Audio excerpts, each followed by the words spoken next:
Ramazan tüm bolluğu, bereketi, güzelliğiyle devam ediyor. Bugün bir başka güzellik yaşıyoruz. Türkiye'den çok değerli bir konuğumuz var. Şef Eyüp Kemal Sevinç bizlerle. Evet, Atayurdunuza, Kırgızistan'a, Kırgızistan Türkiye Manas Üniversitesi'ne, Manas Televizyonu'na hoş geldiniz şefim.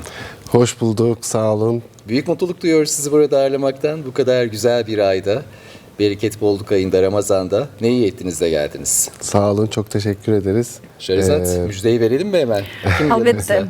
Арбаңыздар урматтуу Манас телеканалынын көрөрмандары, сиздер менен биргеликте куттуу Рамазан жана биз белгилүү болгондой так ушул ыйык айда сиздерге түрк дүйнөсүнүн эң мыкты делген адамдарын таттырып жатканбыз. Бүгүн болсо биз сиздер менен биргеликте Түркиядан келген кадырлуу мейманыбыз менен биргеликте өзүңүздөр көргөндөй кызыктуу бир сыйкырдуу тамакты жасаган жатабыз. Ал эми ал ким десеңиздер, Eyüp Kemal Sevinç бизден Түркиядан келген атактуу мейманыбыз жана атактуу ашчы. Саламатсызбы? Кош келдиңиz. Hoş bulduk, sağ olun, Kemal teşekkürler. Sevinç'i çok tanıyan var, çok bilinen, çok ünlü bir şefimiz, çok değerli bir şefimiz Sağ olun. Türkiye'de. Burada da takipçileriniz var ama biliyorsunuz değil mi? Vallahi Kırgızistan'da da var. Evet, Kırgızistan gerçekten de bizi çok önem verdiğimiz bir şeyimiz, ülküdaşımız. Tabii ki. Bizim için önemli bir yer. Burada olmaktan dolayı da çok mutluyum. Bugün sizleri tanımaktan, sizi daha yakından tanımaktan izleyicilerimiz de çok mutlu olacaklar. Tüm Sağ Kırgızistan'a olun. biliyorsunuz yayın yapıyoruz Manas Televizyonu olarak, Kırgızistan Türkiye Manas Üniversitesi olarak. Sizi daha yaygın bir kitleye tanıştırmaktan da daha mutlu olacağız biz bugün. Sağ olun, çok teşekkür ederim. Burada olduğumuz için çok mutluyuz. İnşallah güzel ilham verebiliriz bizi izleyenlere. Çok güzel ilham vereceksiniz eminim. Şimdi ben malzemelere baktığım zaman yemeğimizi de bildiğim için aslında Kırgızistan'da da çok sevilen bir yemeği, alabalığı siz kendi yorumunuzla yapacaksınız. Evet. Bu da enteresan olacak değil mi? Албетте. Şerizat? Кадырлуу биздин көрөрмандарыбыз, сиздер өзүңүздөр билгендей, бүгүнкү биздин мейманыбыз Кыргызстанга алгачкы жолу келип жаткандыгын, ата журтка келип бул жакта сиздердей болгон бир туугандарыбыз менен экран көрүшүп жатканыбызга өтө кубанычта экендигин жана ыраазычылыгын билдирди. Жана албетте бизди дагы жакшы көрүп жеген форель, кыргызчада биз да муну ала балык деп коебуз. Так ушул ала балыкты бүгүн кандай кылып жасайбыз? Кандай болот? Балким сиздер да бул балыкты жакшы көрүп жейсиздер, анткени бизде дагы форельди өстүргөн көптөгөн чарбачылыктар бар. Ал жакта кантип жасалат, эмне болот? Буну биз бардыгыбыз бүгүнкү биздин алыстан ат тартып келген мейманыбыз менен биргеликте жасаган турабыз. Анда эмесе ала балык насыл yapılır? Şimdi görürüz. Alabalık. Kırgızca'da, Türkçe'de. Alabalık, farel, Bizim alabalık. dillerimizin farkı yok zaten. Alabalık her yerde, bütün Türk dillerinde alabalık ama yorum farkı var şimdi. Hocamız biraz farklı yapacak. Baklava unuyla yapacak değil mi? Alбетте. Evet, baklava kullanacağız. Tamam, çok Таттуу enteresan. болбойт экен бирок урматтуу көрөрмандарыбыз. Evet, tatlı olduğu değil ama tuzlu olacak. Бүгүн биз сиздер менен так ушул форельди же болбосо ала балыкты баклаванын камырында бышырат экен. Бул кандай экен, кантип жасалат? Сиздерге дагы жакшы бир өзгөчө ошол тамакты, балыкты жакшы көрүп жегендер үчүн жакшы бир мындай эме болот болуш керек, жардам болот болуш керек деген ишеничтебиз. Анда эмесе баштайлык. Ne yapılır, Hangi nasıl malzemeleri yapılır? kullanacağız Evet. hocam? Şimdi öncelikle balığımızı hazırladık. Birazdan onu filote edeceğiz. Yanında çok güzel bir soğan yahnisi yapacağız. Soğanı kavuracağız. İçerisine koyacağız. Baklava hamurumuz var. Yanına garnitür olarak güzel bir patates kavurma yapacağız. Patatesimiz haşlanıyor. Evet. Brokolimiz var ve roka salata yapacağız Roka var. yanına. Bir de güzel sosumuz var. Sosumuzda da zerdeçal kullanacağız. Krema ile birlikte servis edeceğiz. Hazırsak başlayalım.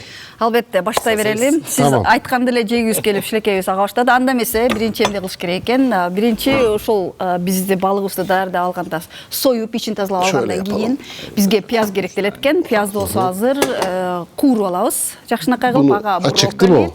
жана Tamam. ошондой эле руккола жана аны менен биргеликте анын жанына жазалуучу атайын картошкабызды куурат экенбиз. Азыр болсо ал бышып жаткандыгын айта кетти. Жана алгач ошол пиязды кууруп алыш үчүн суубузду, өсүмдүк майын өзүңүздөр көргөндөй чакан казанга салып алабыз, куюп алабыз. Şimdi evet biraz yağ koyduk tavamıza. Şimdi soğanımızı piyazlık doğruyoruz. Bu şekilde. Bunu kavuracağız biraz. Şeyle beraber. Өзүңүздөр Yağla beraber. көргөндөй пиязды капталынан туура алат экенбиз. Тегерек эмес, капталынан кылып туура алабыз. Ана муну куурат экенбиz. Hocam ne kadar özeniyorum böyle kesmeye bilirsiniz. Bir becerebilsem. Biz tabii balığı yerken Türkiye'de daha çok yanına soğan ve roka garnitür yaparız. Evet. Burada balık yerken geleneksel olarak yanında ne tüketilir? Pirinç olabilir, patates olabilir. Pirinç, Sebze de patates. veriyorlar. Evet, Soğan, sebze. soğan evet mangal. Olur mu? olmazsa olmazı. Değil mi? Kavrulduğunda çok Tabii. şey veriyor. Бизде Түркияда биз балыкты жасап жатканда жанында пияз жана ошондой мындай жашылчалардан салат жана ошондой эле картошканы колдонобуз дейт. Ал эми Кыргызстанда кандай деп сурап жатат. Бизде деле ошондой дейбиз. Бирок биз сиздерге айта кетүүчү нерсе, кыргыздарда негизи балыкты көп жегендер бар болду экен деп ойлонуп жатам. Биз кичинекей кезибизде жайлоодон ошол жанакы аккан жаныбыздагы суулардан колубуз менен кармап алып сары майга кууруп жечүбүз. Ал эми бүгүн болсо биз форельди жейбиз. Жана пиязды Soğanımızı koyuyoruz. Biraz kavuracağız. Şefim çok güzel bir balık seçmişsiniz. Kırgızistan'da da bol bol var. Evet. Soğuk suların, akarsuların, Tatlı güzel suların, dolu suların, tatlı suların. tatlı balığı. Tatlılık. Evet biz Biliyorsunuz akarsularımız çok ünlü Kırgızistan'da. Öyle mi? Katıyor tabii. Su bolluğu var zaten Kırgızistan'da. Buz gibi sular akıyor. Oksijen dolu sular akıyor. Tam alabalığın yetişeceği coğrafya burası. yani bizde tabii biraz daha değişik boylarda da oluyor. Bu bayağı büyük bir alabalık. Evet. Güzel Bunun ama. çeşitleri de var. Şimdi biraz soğanları kavuracağız. Yavaş yavaş pişirelim. O yavaş yavaş pişerken balığımızı hazırlayalım. Şimdi Азыр болсо пиязыбыз куурулуп жатканда биз балыгыбызды даярдап алат экенбиз. Өзүңүздөр көргөндөй союлуп, ичи тазаланып алган балыкты азыр кантип устукандайт экен да. Кыргызчасын айтканда ошондой азыр балыкты устукандайбыз. Анткени биз көрүп hazır калгандай edelim. майлар тиги малды устукандайбыз, ошол сыяктуу дагы биз азыр сиздер менен биргеликте балыкты устукандайт экенбиz. balığımızı alıyoruz. Çok güzel bir alabalık. Evet. Bunu filetosunu çıkartacağız.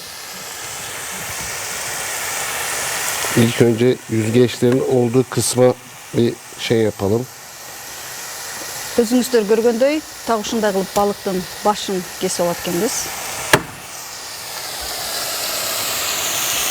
Жана куйругунан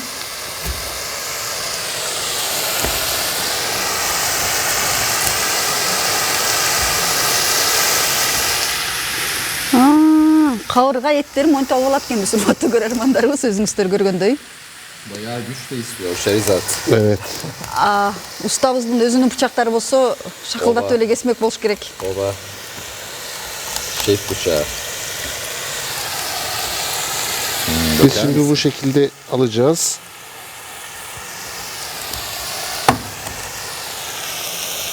Bunu şöyle koyalım. Bunları iyi kurutmak gerekiyor değil mi şefim? Evet. Şeyini alacağız şimdi. Baklava unuyla birleştireceğimiz için, oluşturacağımız için. Bunun da kıvamının değişmemesi gerekiyor sanırım. Hamurun. Balıkты негизи siz balıkla uğraşmayı seviyor musunuz hocam? Ben mesela hiç sevmiyorum. Ben yiyeceğim. Biraz peçete alalım. Ben de hazır olanı yemeyi tercih ederim. Ben de Şerizat. hiç böyle şey ama bu da büyükmüş de tamam ama ben böyle uğraşmayı Ama Kırgızistan'da gerçekten restoranlarda çok lezzetli alabalıklar yiyoruz. Ысыккөлдө алабалыктын атайын чарбасы бар. Ал Tabii жактагы çiftlikler балыктар var сонун Kırgızistan'da. даамы. Şefim, Biz Isıkgöl'de, Bişkek şimdi- çevresinde. bizde de Karadeniz'de, Evet. Karadeniz tabii daha serin olduğu için özellikle bu alabalığın bu deniz alası diye geçiyor. Alabalığın bir büyüğü somon biliyorsun. Evet, evet. Bizde de şu an somon yetiştiriciliği var Karadeniz'de. Güzel. Özellikle bu Trabzon tarafında. Somonu da severek yiyoruz burada. Somon Omega 3 bakımından zaten en zengin balık çeşitlerinden bir tanesi bu. Özellikle yetişme çağındaki çocukların bol bol tüketebileceği bir balık. Hafızayı Hocam arada güçlendiriyor. karıştırabilir miyiz? Tabii ki. урматтуу көрөрмандарыбыз, агайбыз ошо балыкты да өзү кесип алып жатып айтып атпайбы? Балыкта дейт витамин көп дейт. Өзгөчө ошол чоңоюп жаткан балдарыңыздар бар болсо, балыкты сиздер дасторконуңузга дайым коюшуңуздар керек экен, бирок туура жасалган балыкты. Şimdi efendim balığımızı açtıktan sonra bir de temizlememiz gerekiyor. Kenarlarındaki kılçıklarını alacağız. Bunları bu şekilde Şefim bunu alayım mı ben artık ocaktan? bakalım. Biraz daha kavuralım. Жайыбай жакшы экен экөө иштедик кой. Чалышын деп. Азыр сиз өзүңүздөр көргөндөй так ушундай кылып биз кылкандарын кезип алат экенбиз. Балыкты да тазалаш керек экен, туура тазалаш керек өзүңүздөр көргөндөй. Şimdi balığın kenarlarındaki kılçıkları alıyoruz. Bu şeyleri, kılçıklı olan kısımları. Aldıktan sonra diğer tarafını da temizleyelim. Канат жагында дагы кесип алат экенбиз.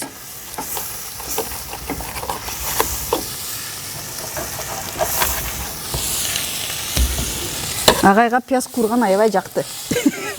Aga abdan caktı. Şimdi efendim buradan bir şey açacağız. Şöyle Кичинекей кесип алат экенбиз. derisine ulaşıyoruz. Балыктын терисине чейин кесип алабыз. Жана так ушундай кой союп жатканда сыйрышат го. Ошондой кылып сиз дагы балыктын терисин курч бычак менен кесип алышыңыз, сыйрып алышыңыз керек экендигин айта кетем. Derisini bu şekilde alıyoruz balığımızın. Sadece etli olan kısmı kaldı. Жалгыз гана эттүү кысымы калат экен. Аябай биз жакшы көргөн. Derisinde de vitamin olduğu söyleniyor şefim. Öyle mi? Evet. Derisini ayrıca değerlendirebiliriz. Yani derisiyle üzerindeki pullarını da aldıktan sonra şey yapabiliriz. Bu kalsın, bunu servise kullanalım. Сервиске kadar kullanırız hocam. Tamam. Şimdi diğerini de yapalım.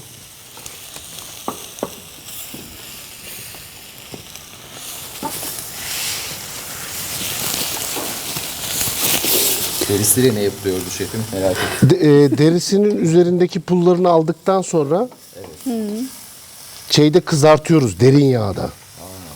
Sonra o cips gibi oluyor. Öyle mi? Tabii. Yiyebilirsiniz. Балыктын терисин да колдонсо болот экен. Мисалы үчүн биз азыр жаңы эле сыйрып албадык. Ошеректин сыртын үстүндөгү морекилерин баарын тазалап алып, жана аны катуу боорсок бышырчудай болгон кайнап аткан майга бышырып алсаңыздар, чипс сыяктуу болуп калат экен. Evet. Ошондой кылып колдонсоңуз болот деп айтып өттү. Өзүңүздөр көргөндөй биз бир чоң ала балыкты форелдин ортосунан кезип этин алып алгандан кийин азыр ичиндеги так ушундай биз кылчык дегендер биз кыргызчада не деп койчу элек? Şimdi mesela bunları, Kıllarını tazalıyoruz. evet, mesela bunları da atmıyoruz. Elbette. Bunların hepsini kullanabiliriz. Bunu haşlıyoruz. Suda haşladıktan sonra balık suyu oluyor. Sonra bunları böyle Тазалап. şeyle temizleyip balık çorbası yapılabilir. Биз морекилердин баарын алып койдук. Бияка өзүңүздөр көргөндөй кылдарын баарын кесип алдык. Сиздер ойлобоңуздар муну ыргытыбыз деп, муну да колдонсо болот дейт. Мындан балык сорпосун жасаса болот дейт. Орустар уха деп жазышат. Бизде деле бар болуш керек. Эмне себептен уха дейт болду экен? Аны да изилдеп чыгалы. Ал эми болсо балыкты так ушундай кылып биз тазалап алат экенбиз дагы. Кийинки дагы балыгыбыздын капталын дагы өзүңүздөр көргөндөй терисин сыйрып алдык. Bir balıktan ne kadar çok ürün çıkıyor. Bak yemek çıkıyor. Şöyle Tabii, ne kadar bir- hepsi. Dedem diyordu bu kadar uğraş da kuzu gibi olmuyor diye. Bu yüzden ben de dedemin deyimiyle size cevap Kuzunun veriyorum. yeri ayrı değil mi? Yani. Kuzunun yeri ayrı ama balık da gerçekten çok lezzetli oluyor. Evet. Alberto. Kurulgan piyazlar dayar olup kaldık şöyle. Bu da Evet. olduğu gibi. Evet. Şimdi Şöyle bunu ben tabağa aktarayım isterseniz. Hadi siz Aldım. buyurun. Teşekkür Şefim. ederiz. Rica ederim. bunu tabağa alacağız. Biraz soğuyacak. Şefim Kurulgan- çırağınız olabilir miyim? Kaç Gel, veriyorsunuz ne bana? zaman 10 istersen. üzerinden. Tamam. Kurulgan piyazды так ушундай кылып кууруп алгандан кийин табакка чыгарып коюшубуз керек экен. Анткени анын кичине суу ушу керек экен Oraya бизге. koyalım. Aha, şöyle koy. Bu biraz kenarda dinlensin. Ekmek var mıydı? Yiyelim değil mi? Evet, ben tadına bakayım diyecektim. Şimdi balığımızı biz bu şekilde filote ettik. Tazaladık Biraz ondan кейін. tuz. Тазаланган балыктарыбыздын Serpiyoruz. üstüne tuz себебиz. Şimdi tavamız var. Çok az mühürleyip alacağız. Кичине Tabii. Şöyle o gene zaman. alalım buraya Alalım. tavamızı. Şöyle ben tekrar Biraz yağ açayım. döküyoruz. жана өзүңүздөр көргөндөй балыктын üstüne кичине туз себип алып, аны кичине кууруп алышыбыз керек дейт. Кичине Mühürleyeceğiz эле. önce. Кичине эле дейт. Өңүн өзгөрткөнгө чейин эле кууруп алышыбыз керек дейт. Burada şeyimiz var. Evet. Bir tane de bu da tahtayı da alalım. Tamam. Şunu.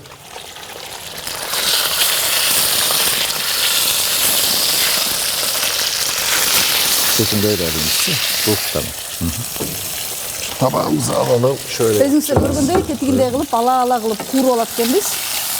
Көпкө куурбайбыз, так ушундай кылып кичине эле кууруп туруп майга. Андан кийин өзүңүздөр көргөндөй чыгарып алабыз. Evet, güzel balığımızı bu mühürlendi. şekilde mühürlemiş olduk.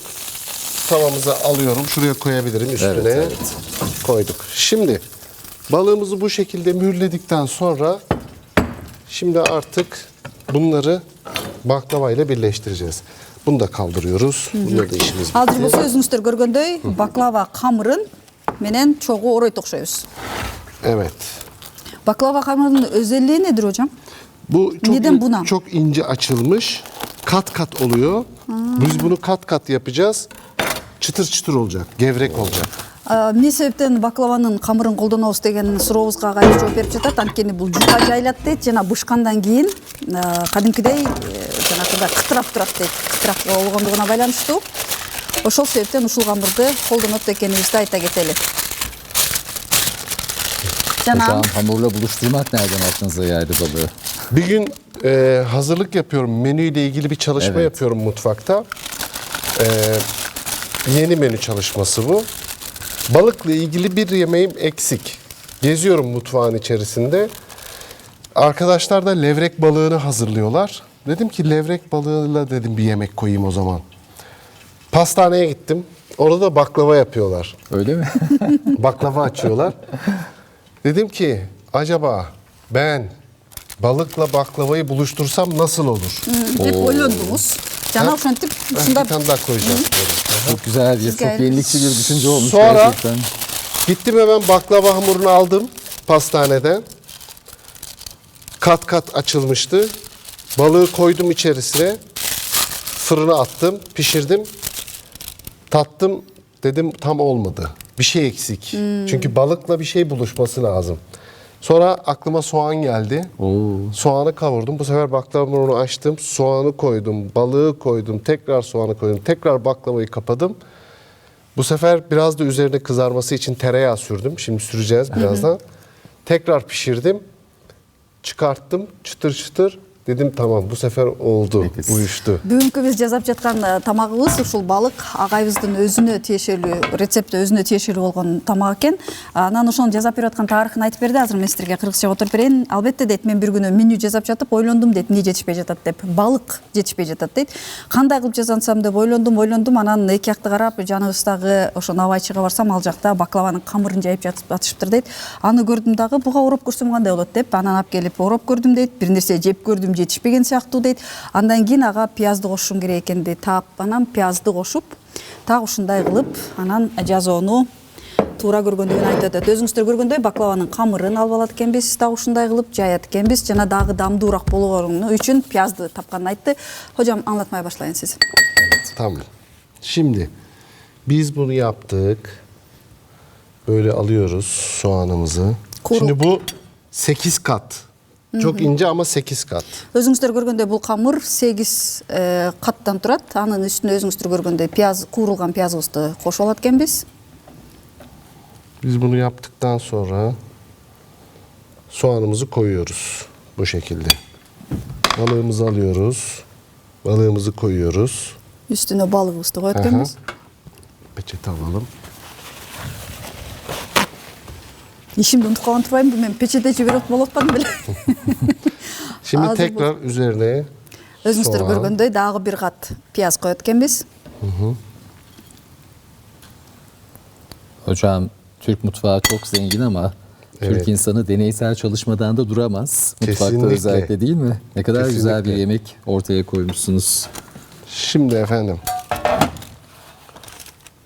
Burada fazla şeyimiz var. Baklava hamurumuz var. Өзүңүздөр көргөндөй камырдын ашыгын кесип алат экенбиz. Bunları şöyle ayırıyorum kenara. Birazdan kullanacağız. Şimdi bunu alıyoruz. Bu şekilde. Üstүн жаап алат экенбиз. Камыр менен өзүңүздөр көргөндөй жана мунун дагы өзгөчө даамдуу болуш үчүн жана кытыраак болушу үчүн май сыйпайбыз деп айтып өттү. Өзүңүздөр көргөндөй пиязды куурулган бир кат, анын үстүнө балыкты койдук, анын үстүнө дагы пияз койдук. Жана камырга өзүңүздөр көргөндөй так ушундай кылып ороп алат экенбиz. Yani acaba hamur balığın lezzetinin önüne geçer mi diyordum ama o kadar ince ki Evet, ayrı bir lezzet ince. katıyor değil mi? Biz tabii bunu bu şekilde kaplıyoruz. Evet. Şimdi burada ayırdığımız hamurlar var. Ayırdığımız hamurlardan da alacağız. Hocam siz bu lezzetleri gençlerle de tanıştırıyorsunuz değil mi? Onlara Tabii, da öğretiyorsunuz. öğrencilerimiz var. Bir akademiniz var Öğrencilerimize- sizin. Evet. EKS Mutfak Akademisi. Evet. Biz ne yapıyoruz? Bu geliştirdiğimiz tarifleri gençlere anlatıyoruz. Onlar da bunları rahat bir şekilde uygulayabilsin, yapabilsin diye. İstanbul'da mıydı hocam? Evet. O zaman yaz tatilinde sizin öğrenciniz olmaya geliyorum. Vallahi bekleriz her zaman. Şimdi bunu bu şekilde yaptıktan sonra baklava hamurumuzu balığımızın altına bu şekilde katlıyoruz Oroп алат ve экенбиз, bir өзүңүздөр көргөндөй. balık şekli alıyor. Görmüş olduğunuz gibi Жана balığımızı балыктын формасын алат экен. Камырды да үстүнө мындай кылып, жанагы драпировка кылган сыяктуу кылып орободубу? balığımızı Балыктын bu şekilde формасын алат. baklavayla kapladık. Şimdi buraya kadar tamam. İkincisini de yapalım hemen. Hızlı bir şekilde. İkincisini de yapalım. Alabalık daha çok Karadeniz bölgesinde demiştiniz değil mi hocam? Evet, Türkiye'de Karadeniz bölgesinde çok fazla var. Karadeniz bölgemizin de güzelliği apayrıdır. Çok nefis şey- bir doğası vardır değil mi? Eyüp Evet. hocam Şimdi- Karadeniz'in. Bize daha çok somon Norveç'ten geliyordu Türkiye'ye. Fakat bizde yeni çiftlikler kuruldu. Bu yeni kurulan çiftlikler şeyi çok geliştirdiler. Balığı çok geliştirdiler. Evet. Ve artık Türkiye'de şey olmaya başladı. Somon tamamen bizim Türkiye Karadeniz'de yetişmeye başladı. Geçtiğimiz yıl ihracat başladı. Oo. Yani Japonya'ya bile Karadeniz'den şey gidiyor. Alabalık ve somon gönderiyoruz. Türkiye neredeyse her alanda kendi kendine yeten bir ülke. Bu alanda da yine ön plana Жана çıkmışız агайыбыз ne айтып güzel. жатпайбы? Балыкты дейт ушул эки сиздер көргөндөй бизде Кара деңизде дагы атайын чарбаларда өстүрүшөт дейт. Жана азыркы учурда дүйнөгө дагы экспортко чыгарып баштагандыктары тууралуу дагы бизге айтып жатат. Жана Кара деңизде так ушундай кылып балыктарды жана сомон балыктарын дүйнөгө да экспорт кылып жаткандарын айтып өттү. Ошону менен биргеликте бүгүнкү биздин мейманыбыздын Түркияда өзүнүн атайын шеф-поварлар үчүн академиясы бар экендигин айтып өттү. Биз ал жака жаштарыбыз менен өзүбүздүн тажрыйбабыз менен дайыма бөлүшкүбүз келет дейт, аларга үйрөтөбүз дейт. Жана эгер сиздер да кааласаңыздар, менин оюмча социалдык тармактардан карап көрүп, агайыбызга барып окуп келсеңиздер болчудай окшойт деген ойдобуз. Так ушундай өзүңүздөр көргөндөй балыктын үстүнө жабылып жаткан камырды дагы драпировка сыяктуу кылып коет экенсиздер, балыктын өңүн алыш үчүн, кебетесин алыш үчүн. Жана балыктын формасын алгандан кийин üstüne maylap durup anan emeğe, meşke cünütet okşayız. Yönetmenimizden de rica edelim şefim. EKS, Eyüp Kemal Sevinç Evet. Mutfak Akademisi'nin sosyal medya hesaplarını ekrana yazsınlar. Vallahi mutlu oluruz. Gençler de takip etmek isteyenler de takip ederler.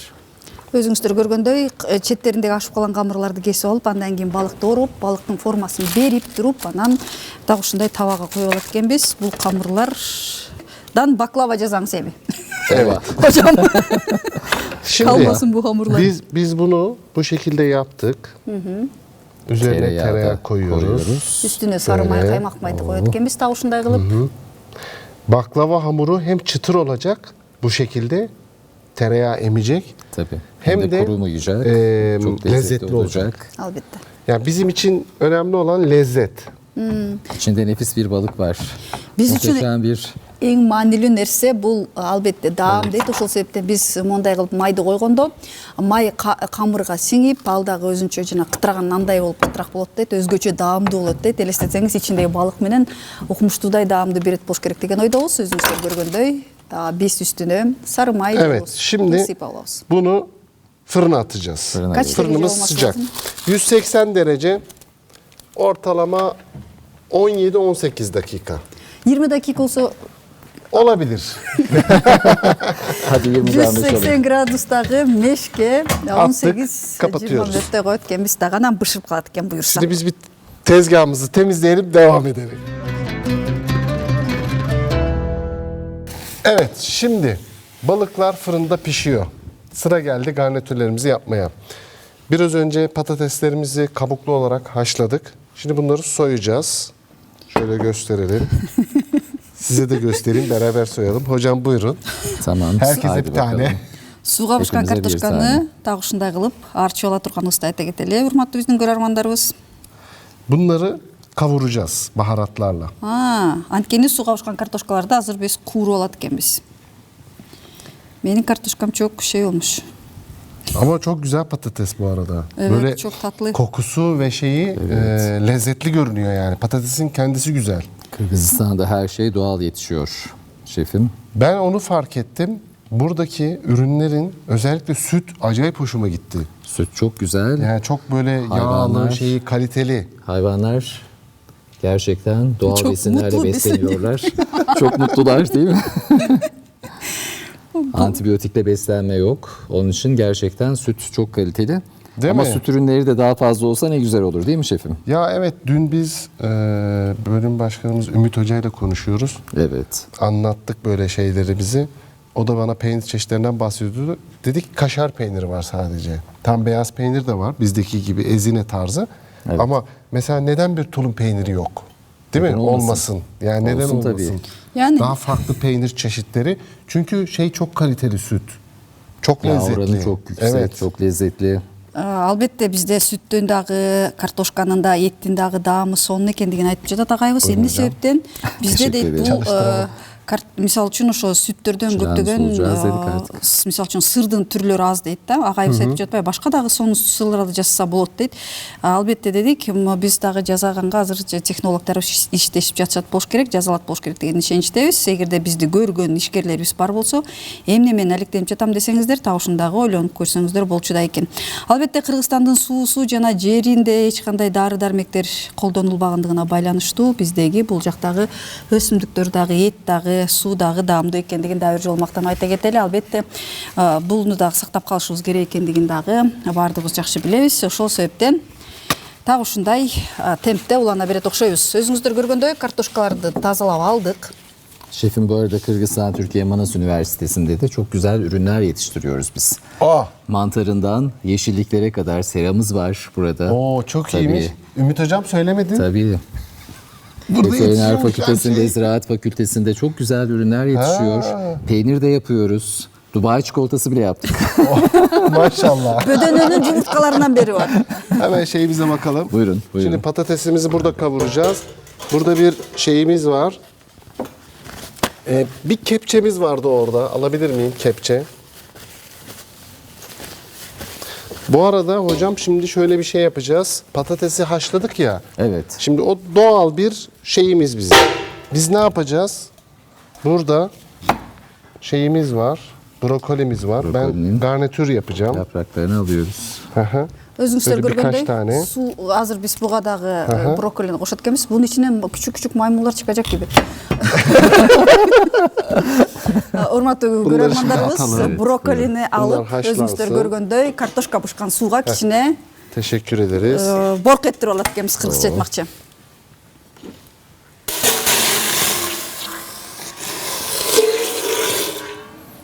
Şimdi burada brokolilerimizi şöyle bir çevirelim. Biraz haşlayacağız, fazla değil.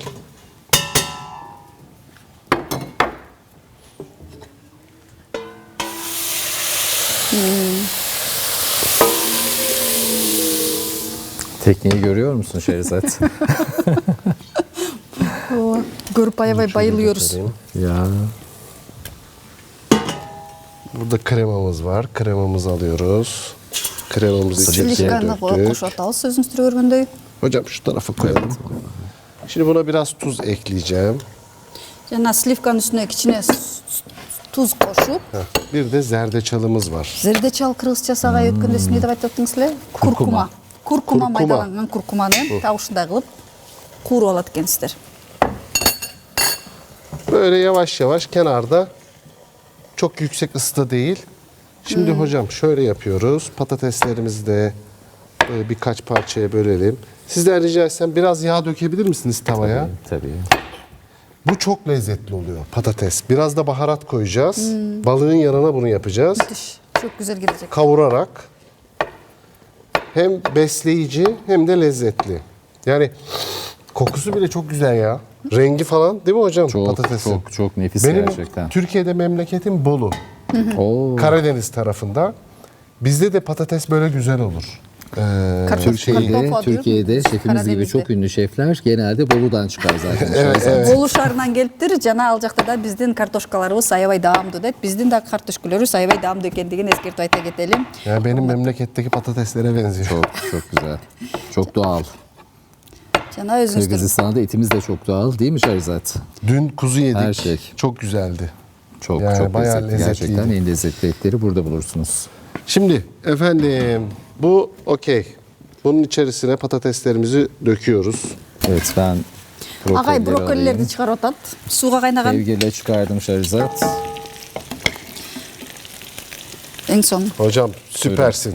Teşekkür ederiz. Sağ olun. Ben kesin karar verdim. Sizin öğrenciniz olacağım şefim. Bekleriz her zaman. Çırağınız Şimdi olacağım. efendim bakın krema ve zerdeçalı karıştırdık. Zerdeçal hem kokusunu hem rengini hem de tadını kremaya verdi. Şimdi bunu çok uzun tutmayacağız. Böyle kenarda tutacağız ki yavaş yavaş şey yapacak. Бири-бирине Demlenecek. пişmiş. Kıvamı da çok iyi. Албетте, урматтуу биздин көрөрмандарыбыз, өзүңүздөр көргөндөй, сливкага дагы Böyle bir şey yapmayacağız. Yok куркуманы onu кошуп kapatabiliriz алып, hocam. Andan кийин кичине отко мээлүү Şimdi кайнап турат экенсиздер. sıra geldi patatesimizin baharatlarını vermeye. Tuzunu ekliyoruz önce. Куурулуп жаткан картошкабызга тузун, Burada pul biberimiz var. Kızıl kalem Kırmızı biber biber. koyuyoruz. Burada da pul biber kullanılıyor mu? Seviliyor mu? Şeyde. Biber. Hı hı. Biraz yani Türkiye kadar olmasa da tabii ki. бахараттарды биз көп деле жакшы көрө бербейбиз, бирок калемпир, кара мурч, туз керек. Evet. Bu da kekikti değil mi? Kekik mi? Kekik. Evet. Biraz da kekik de. atıyoruz. Bu da güzel lezzet veriyor. Şimdi çok az da karabiber atalım. Çok az. Жана кичине кара мурч коштук. Şimdi bunu da böyle bir soteleyelim. Дагы ушундай кылып, сууга бышкан картошканы туурап кошуп алып, ичине өзүңүздөр көргөндөй керектүү даамдардын баардыгын коштук. Азыр болсо, Bu şekilde güzelce karıştırıyoruz, eziyoruz. туруп алабыз.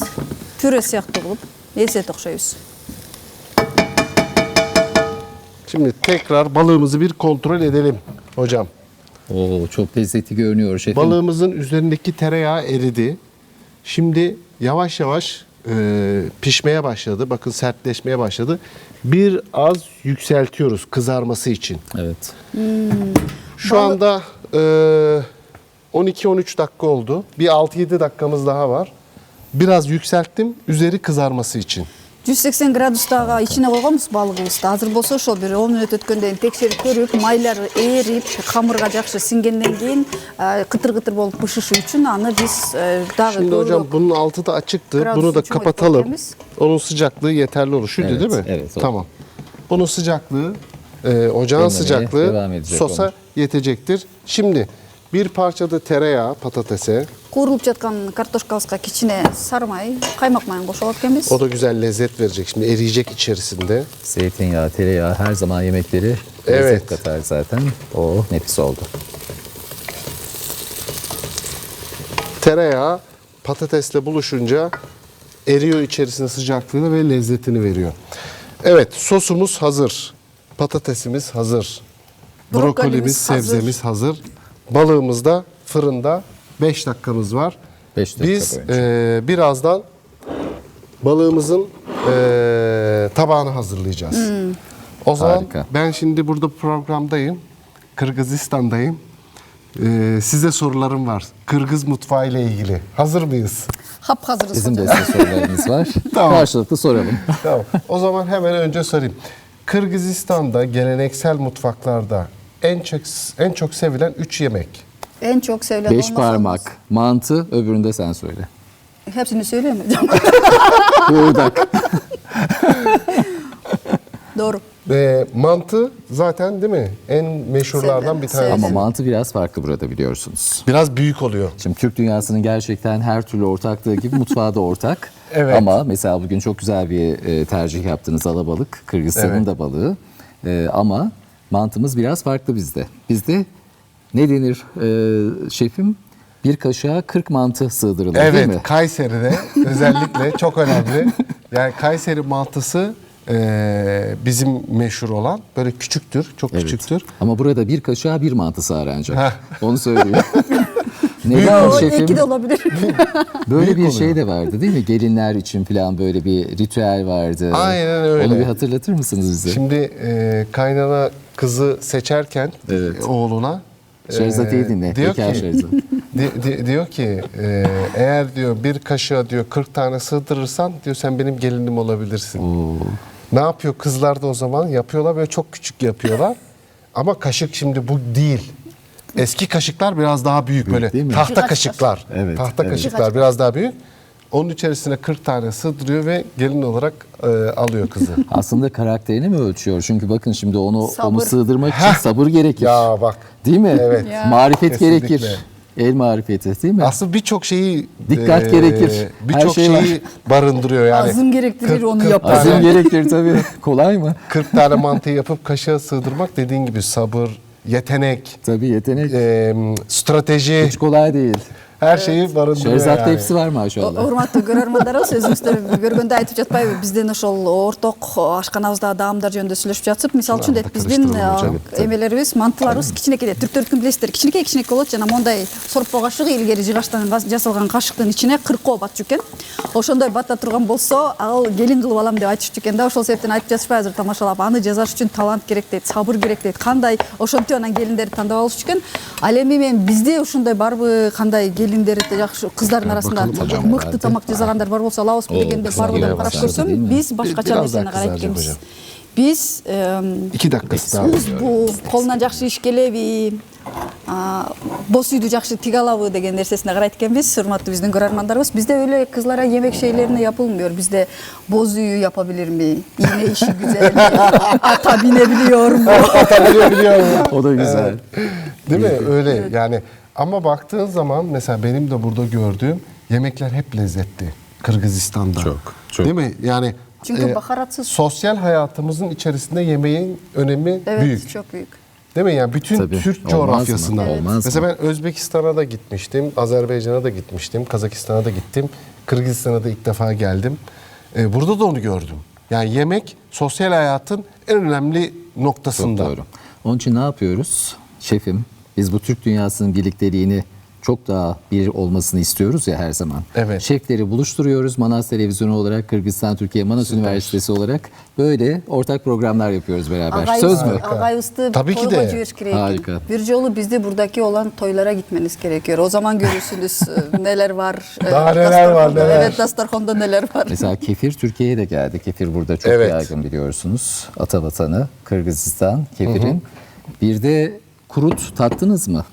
Kurut gördüm, tatmadım ama kurutla ilgili de çok güzel bir fikrim var. Dinliyoruz. Heyecanla dinliyoruz. Bizim şimdi yakın zamanda bir yemek organize edeceğiz burada. Ümit Hocam'la beraber. Orada şöyle bir şey düşündüm. Bizde erişte vardır. Evet erişte nefistir. Eriştenin içerisine biz tereyağı koyarız. Bu arada şunu da kaçırmayalım Hemen diye. Hep bakalım, gözümde orada. Balığı nefis bir tarafta. görünüyor. Bir dakikamız güzel daha kokuyor. var. Orada şöyle bir şey yapıyoruz. Biz onu bol tereyağlı yapıyoruz. Türkiye'de bizde bir peynirimiz var. Keş peyniri deriz. Buradaki kuruta biraz benziyor. Ceviz ve kurutu kurutu rendeleyeceğiz. Tereyağında kavurup o eriştenin üzerine dökeceğiz. Bol tereyağlı olacak. Şefim hani bundan sonra da hemen onu yapalım. Öyle bir anlattınız ki. Evet, burada kurut bol. Çeşit çeşit. Bir dahakine söz. Tamam bir dahakine söz veriyoruz. Биздин агайыбыз да сөз берип жатат. Бул жакта бизде ошол курут бар эмеспи? Курутту көрүп көрдүм дейт. Ошол эки менен бир эриште деген тамакты жасап көргүм келип атат дейт. Ошол кандай болот болду экен? Кызыгып жатабыз. Эмки келгенде сөз жасап берем Geldik деп сөз efendim берди. sunuma. Tabağımıza ilk önce patatesimizi koyuyoruz. Şöyle orta kısmına. Yemek sadece doymak için değil mi şefim? Evet. Sunuş da önemli. Sunum da çok şık önemli. olması önemli. Burada özellikle ürünleri buluşturmak da önemli. Birbirlerine uyumlu lezzetleri, ürünleri. Biz şimdi bunu bu şekilde yapıyoruz. Orta kısmına koyuyoruz. Şöyle bastırıyoruz. Өзүңүздөр көргөндөй балыкты берердин биринчи албетте айтып жатпайбы, бул дейт сулуу дагы, көркөмдүү да болуш керек дейт тамакты берип жаткандагы. Бул өзгөчө маанилүү нерсе дейт. Ошол себептен жана ошол эле бири-бирине ингредиенттерди да бири-бири менен жолуктуруш да өтө маанилүү дейт. Efendim şimdi balığımızı Өзүңүздөр көргөндөй азыр даяр болгон балыгыбызды чыгарып алдыk. Aman Allah'ım. evet. Bu nasıl bir güzelliktir. Şimdi Ramazan efendim sofralarımız için. bu şekilde pişirdikten sonra balığımızı Даярдап алган балыгыбызды өзүңүздөр көргөндөй altından чыгарып bu алабыз. şekilde şey yapacağız. Hareket ettireceğiz balığımızı ve tabağımızın orta kısmını bu şekilde alıyoruz. Картошкалардын üstüne Bunu baklava ben şimdi gene atayım fırına. Alalım mı? Eldiveni arıyorum. Şunu alayım ben, tamam. Bunu ben tekrar atayım. Fırında sıcaklığıyla kalsın. Fırını da kapatabilir miyiz hocam? Tabii, fırını da kapatalım derecesini. hemen. Şöyle жана vereyim өзүңүздөр size. көргөндөй балыкты так ушундай üstüne коюп алат экенбиz. Şimdi sosumuz da burada. Sosumuzu da alıyoruz. Жана өзүңүздөр көргөндөй Etrafına döküyoruz bu şekilde. биздин сливкиден жана ошондой эле анын üstüne куркума кошконбуз, агай. Туура айтамбы? Çok heyecanlı. Aynen öyle. Куркумадан жасалган, так ушундай Куркумадан. соусун төгөт экенбиз четтеринде, ортосунда картошкасы бар. Эскертип айта кетели, сууга бышкан жана ошондой эле майга куурулуп алынган картошкабыз бар. Эзилип Biraz астына daha döşelim. коюлдук. Жана üstüne дагы ушундай Kaplan кылып tadında соусун çok güzel куюп алдык. oldu. Şöyle koyalım. Жана брокколи Şimdi менен коздойт окшойбуз. brokolimiz var. Brokolilerimizi de bu şekilde kenarlarına koyuyoruz. Ay, kokusu Değerli çok güzel. izleyicilerimiz, şu güzelliğe bakar mısınız? Rukalını yapacağız, onu düşünüyorum. Şimdi Sıra ona da geliyor. Roka'ya da geliyor sıra. şimdi rokamıza geliyor. Rokalarımızı alıyoruz. Şöyle temizledik. Rokalarımızdan ocağın altını kapatabilir miyiz? Ocağın altında kapatalım hemen. Tamam. Bunları böyle ince ince doğrayacağız. Рукалаларыбызды да ушундай кылып майда кылып туурайт экенбиз. Мунун да өзүңүздөр билесиңдер, кыймылсы башкача бир даамы бар. Кыйгыл болгон. Так ошол менен азыр балык менен укмуштуу болот окшойт. Şimdi bunları da Hem estetik görünecek hem lezzet katacak. evet bu şekilde sosumuzun sosumuzun üstüne üzerine. koyuyoruz. Azar azar.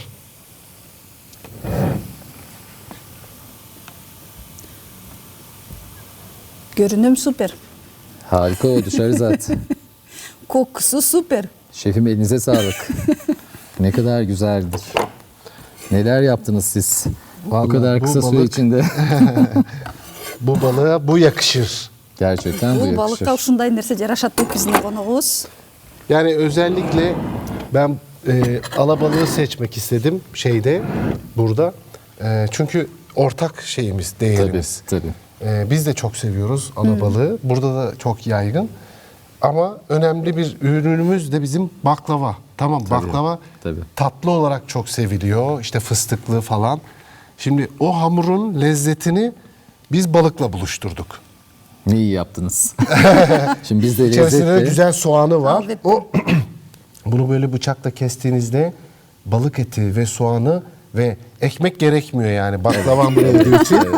O soğan, balık böyle bıçakla yiyorsun. Çok güzel oluyor vallahi. Сиз азыр аны Harika. балык бычак менен кесип туруңуз, мен болсо кыргызча отыруп берейин. Evet. Урматтуу көрөрмандарыбыз, Biz өзүңүздөр hazırlarken, көргөндөй так ушундай keserken- биз бүгүн сиздер менен биргеликте ала балыгын жасадык. Ала балыгы белгилүү болгондой түрк дүйнөсүндө Buyurun, дагы, biz Кыргызстанда kesiyoruz. дагы көп кездешкен балык Şey- дейт. Мен атайын ушул себептен ушул балыкты тандап алдым дейт.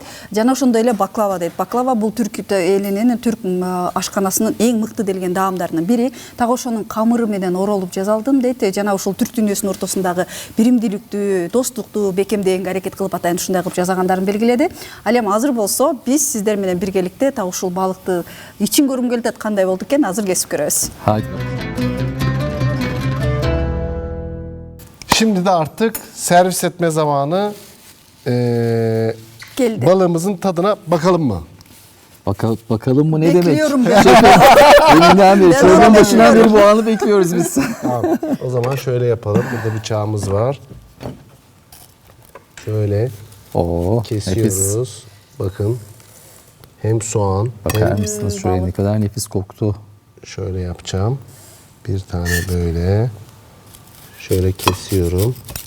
Урматтуу көрөрмандарыбыз, өзүңүздөр көргөндөй ала балыкты биз бүгүн баклаванын камырында оролуп бышырганын көрүп жатабыз. Şöyle Даамы кандай yapalım. болду экен? Азыр баардыгыбыз чогуу көрөбүз. Өзүңүздөр көргөндөй Biraz балыгыбызды. sosumdan şöyle getireyim size şey vereyim. Patatesinden de. Рахмат. Азыр болсо Buyurun. биз даамын татып көрөбүз кандай экендигин. Nefis görünüyor. Nefis görünüyor. Şöyle yapalım. Heh, var mıydı çatalınız? Ben hazırım. Buyurun. Teşekkür ederim hocam. Buyurun. Şöyle Şöyle yapalım. bir gösterelim önce, bakar mısınız? Evet, biraz Ne sosundan kadar da. lezzetli oldu. Ne kadar lezzetli Hocam oldu. sousunu Aha, ister misiniz? Tamam, alabilirim sosunu. Şöyle Урматтуу biraz көрөрмандарыбыз, өзүңүздөр sosundan da көргөндөй жакшы dökelim тазаланып üzerine алынган şöyle. Tamam. ала efendim. балыгын биз бүгүн азыр даамын Haydi көрүп bakalım bir атабыз. tadına bakalım.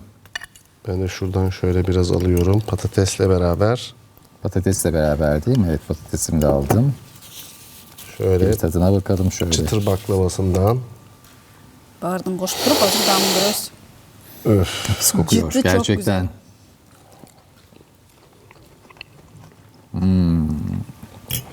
Yani var ya Balık güzelmiş hocam. Böyle bir lezzet sos da yok. elime döküldü. Yok böyle bir lezzet. Nefis. Çok güzelmiş. Bu balığı Değerli ben de... izleyiciler, anlatamam. Evet. Kelimeler kifayetsiz kalıyor bu lezzeti anlatmaya. Sos, balık ve patates kombinasyonu çok güzel oluyor. Çok Yani çok güzel. şeyi Nefis yakışıyor. oldu. Aromaları Çok birbirlerine. güzel yakışıyormuş. Efendim, elinize sağlık. Çok Ne rahmat. demek efendim? Bizden izleyicilerimize diyemek istediğiniz bir şey var mıdır? Buradan sevgilerimi gönderiyorum. Özellikle yemeklerin ve sofraların bizleri bütünleştiren, birleştiren nokta olduğunu söyleyebilirim.